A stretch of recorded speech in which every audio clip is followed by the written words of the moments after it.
Assalamualaikum warahmatullahi wabarakatuh.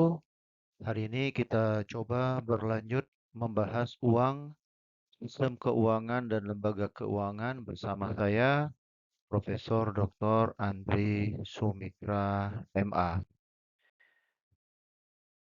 Ya, kita mulai dari uang, karena lembaga keuangan, sistem keuangan itu bermuara dari pengelolaan uang. Secara konsep, uang merupakan satu media yang sudah diterima secara umum dalam proses pertukaran barang dan jasa, kemudian bisa digunakan sebagai satuan nilai, digunakan untuk mengukur nilai relatif dari barang-barang yang diperdagangkan.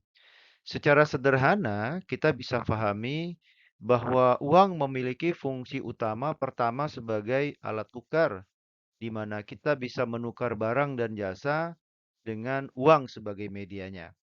Sebagai satuan hitung, di mana kita bisa menghitung kira-kira satu rumah misalnya itu dinilai berapa rupiah, satu mobil misalnya dinilai berapa rupiah. Maka uang bisa menjadi satu satuan hitung. Dan kemudian sebagai media penyimpan nilai, di mana aset atau kekayaan kita itu bisa kita simpan dengan menggunakan uang. Sehingga nanti kita bisa nyatakan total kekayaan yang saya punya adalah sekian rupiah. Uang dapat berbentuk kertas atau logam, dan juga dengan perkembangan serta evolusi uang saat ini telah berkembang menjadi uang elektronik dan uang digital yang biasa kita sebut dengan uang kripto. Jadi memang kita harus akui bahwa uang terus berkembang seiring waktu dan terus beradaptasi dengan perkembangan ekonomi dan teknologi. Nah, uang tentu harus terus mengalir, dan untuk bisa terus mengalir maka harus ada sistem yang memfasilitasi bahwa pihak yang kelebihan uang itu bisa ditarik uangnya sehingga bisa mengalir kepada pihak yang kekurangan atau membutuhkan uang. Oleh karena itu, sistem keuangan itu dapat kita pahami sebagai suatu struktur yang mencakup lembaga-lembaga, pasar, serta regulasi yang memfasilitasi pergerakan uang dan alokasi sumber daya keuangan dalam suatu perekonomian. Jadi sistem keuangan itu memiliki tujuan menyediakan layanan keuangan kepada individu, perusahaan, dan pemerintah untuk memenuhi kebutuhan keuangan. Ada kalanya kebutuhan keuangan karena mereka berlebih likuiditas atau uangnya, ada pula kalanya karena mereka memiliki kekurangan likuiditas atau kekurangan uang cash. Untuk mereka yang memiliki kekurangan bisa mengajukan pembiayaan, ya. Untuk mereka yang membutuhkan media untuk penempatan kelebihan uang mereka, ada fasilitas investasi, ya. Bisa juga untuk menjaga keamanan asetnya, pengelolaan risiko, ya.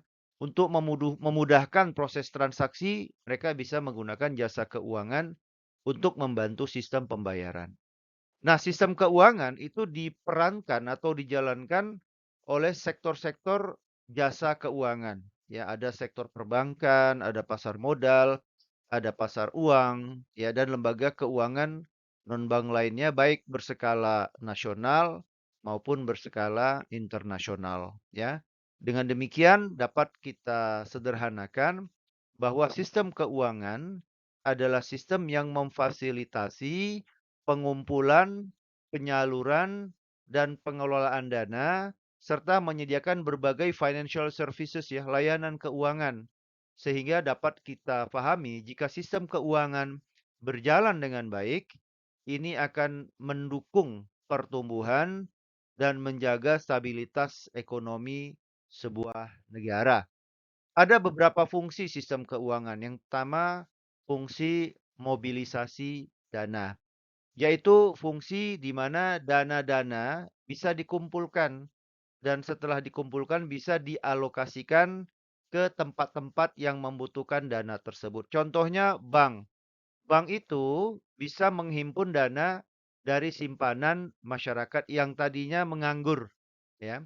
Lalu kemudian dana ini terkumpul di bank dan oleh bank dana ini kemudian disalurkan, bisa dalam bentuk pinjaman atau pembiayaan kepada individu atau perusahaan yang membutuhkan modal sehingga terjadi pergerakan dana, sehingga dana tidak menganggur.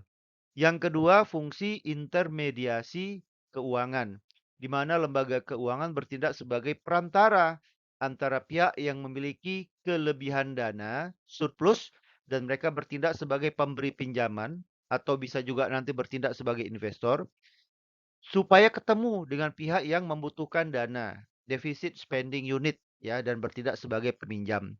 Ya, contohnya tadi bank, ya, bisa menyalurkan pembiayaan kepada nasabah yang membutuhkan.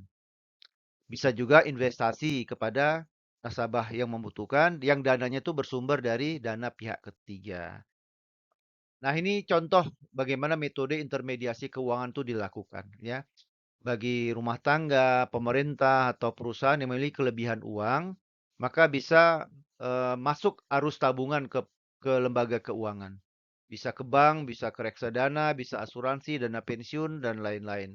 Nah, ini kemudian disalurkan kepada pihak yang membutuhkan. Bisa pemerintah, bisa perusahaan, bisa rumah tangga. Sehingga uang bisa mengalir dan ini kita sebut dengan metode intermediasi keuangan.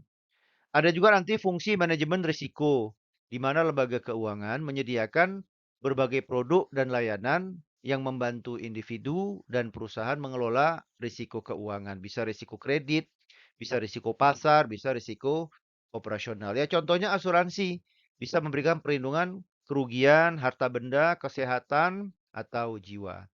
Yang keempat, fungsi pemberian informasi dan edukasi keuangan. Ya, di sini lembaga keuangan menyediakan informasi dan edukasi keuangan kepada masyarakat supaya meningkat pemahamannya berkaitan dengan tata kelola keuangan dan investasi. Ya, contohnya ada asuransi ya yang bertindak sebagai manajemen investasi atau nanti reksadana yang bertindak sebagai manajemen investasi atau lembaga-lembaga pendukung di pasar modal yang memberikan edukasi, termasuk juga pihak perbankan yang juga senantiasa melakukan edukasi bagaimana masyarakat bisa menjaga uang dan menyimpan uang itu di tempat yang aman dan bisa diputar ke tempat-tempat yang risikonya sesuai dengan profil risiko masyarakat. Nah, fungsi pengalokasian sumber daya. Bahwa sistem keuangan itu membantu mengalokasikan sumber daya keuangan ke sektor-sektor yang paling produktif dan efisien dalam perekonomian. Ya, contohnya ada pasar modal yang memungkinkan investor memilih apakah mau berinvestasi ke perusahaan ya dengan berbagai sektornya atau bisa ke obligasi, bisa ke reksadana atau bisa juga ke obligasi pemerintah yang kalau versi syariah namanya sukuk ya. Jadi ada sukuk pemerintah dan ada juga sukuk korporasi yaitu sukuk perusahaan. Yang keenam, fungsi pembayaran dan penyelesaian transaksi. Ya, jadi sistem keuangan itu juga menyediakan infrastruktur yang memungkinkan terjadinya pembayaran dengan mudah dan terjadi proses penyelesaian transaksi antar berbagai pihak ya. Misalnya nih kita mau bayar melalui bank, bisa melalui transfer bank ya. Bisa bayar melalui kartu kredit. Bisa juga bayar melalui uang elektronik. Ya, sehingga mudah sekali bagi individu dan perusahaan untuk melakukan transaksi pembayaran dengan cepat dan aman. Lalu berikutnya fungsi likuiditas ya. Sistem keuangan menyediakan likuiditas atau dana cash bagi individu, perusahaan dan pemerintah. Ya, bagaimana aset ya bisa menjadi uang tunai dengan cepat tanpa menimbulkan kerugian. Ya contohnya, ada instrumen, deposito di perbankan, ada instrumen pasar uang ya, yang di pasar uang itu kemudian instrumen keuangan itu berbentuk surat berharga yang dapat dijual dengan cepat kalau sewaktu-waktu perbankan memerlukan kebutuhan likuiditas. Jadi kelebihan dan kekurangan likuiditas di sektor perbankan bisa dengan cepat diatasi di pasar uang. Kedelapan, eee, berfungsi pembangunan infrastruktur. Jadi sistem keuangan juga bisa memfasilitasi pembiayaan pembangunan infrastruktur yang penting bagi pertumbuhan ekonomi suatu negara, membangun jalan raya, jembatan, pelabuhan, ya, perbangkit listrik dan kebutuhan umum lainnya, ya. Contoh ya, untuk proyek-proyek infrastruktur itu bisa didanai melalui obligasi pemerintah, ya, atau pinjaman dari lembaga keuangan untuk meningkatkan konektivitas dan efisiensi dalam aktivitas ekonomi. Ya, misalnya di Indonesia ini sudah ada surat utang negara yang digunakan untuk proses proyek-proyek pembangunan. Atau kalau dia sistem syariah ada sukuk ya, ada sukuk retail ya, ada sukuk tabungan ya, yang itu digunakan untuk fasilitas-fasilitas infrastruktur secara umum. Ada SPSN ya, yang itu digunakan untuk membangun katakanlah kampus-kampus Universitas Islam Negeri di Indonesia. Lalu ada fungsi inovasi keuangan. Ya, bagaimana sistem keuangan itu mendorong terus inovasi dalam produk dan layanan keuangannya. Ya, contohnya fintech. Ini sekarang sedang berkembang ya. Bagaimana fintech itu menyediakan solusi keuangan berbasis teknologi ya yang pembayarannya digital. Termasuk bagi jasa pinjam meminjam. Jadi tidak lagi ke pihak ketiga, tapi bisa melalui platform ada peer to peer lending di mana salah satu pihak bertindak sebagai pemberi pinjaman dan pihak lain sebagai peminjam dengan menggunakan media teknologi ya digital. Ada lagi robo advisors yang bisa mempermudah akses keuangan dan meningkatkan efisiensi dalam layanan keuangan ya. Fintech ini nanti kita akan bahas dalam sesi berikutnya.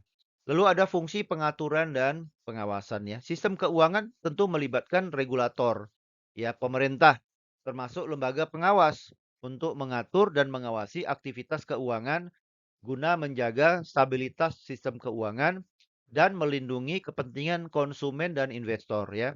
Ya contohnya kita ada bank sentral ya. Lalu ada OJK ya. Kemudian ada LPS atau lembaga penjamin simpanan. Ya kemudian nanti di pasar modal juga ada self regulatory organization masing-masing nanti akan kita pelajari. Nah, ini mengatur dan mengawasi lembaga keuangan di atas itu semua untuk kepentingan konsumen dan investor agar dana-dana yang masuk itu, dana-dana yang berputar itu bisa aman ya dan proteksi terhadap konsumen itu bisa maksimal dilakukan. Nah, ada beberapa unsur sistem keuangan. 3. Tentu yang pertama lembaga jasa keuangannya sendiri, lalu pasar keuangannya tersedia, lalu yang ketiga enabler atau infrastruktur dari keuangan itu juga tersedia. Ya, lembaga jasa keuangannya, wah di Indonesia itu ada bank dan ada lembaga keuangan bukan bank. Yang ini nanti fungsinya masing-masing ya. Ada yang berfungsi secara lengkap seperti bank. Dia bisa menghimpun dana dari masyarakat dan bisa menyalurkan dana dari kepada masyarakat juga secara lengkap. Tapi ada lembaga yang cuma menghimpun aja, tidak menyalurkan. Ada lembaga yang menyalurkan saja, tidak menghimpun. Nah, ini nanti akan kita bahas lembaga jasa keuangan apa saja di pertemuan yang akan datang. Lalu ada pasar keuangan, ini tempat transaksi terjadi. Nanti kalau antar bank ya ada pasar uang ya. Lalu investor di pasar modal nanti ya ada pasar modal ya. Lalu yang hedging atau lindung nilai itu nanti ada di pasar komoditi dan lain sebagainya. Jadi ada beberapa pasar keuangan nanti akan kita bahas pada pertemuan berikutnya. Lalu yang ketiga ada infrastruktur bahwa keuangan itu membutuhkan pendukung atau sarana pendukung. Ya misalnya untuk pembayaran dan sistem clearing dan settlement.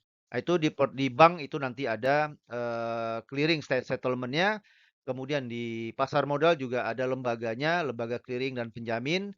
Dan ini memastikan bahwa ekosistem keuangan itu berjalan dengan baik dan insya Allah ekosistem keuangan ini akan kita bahas pada pertemuan berikutnya.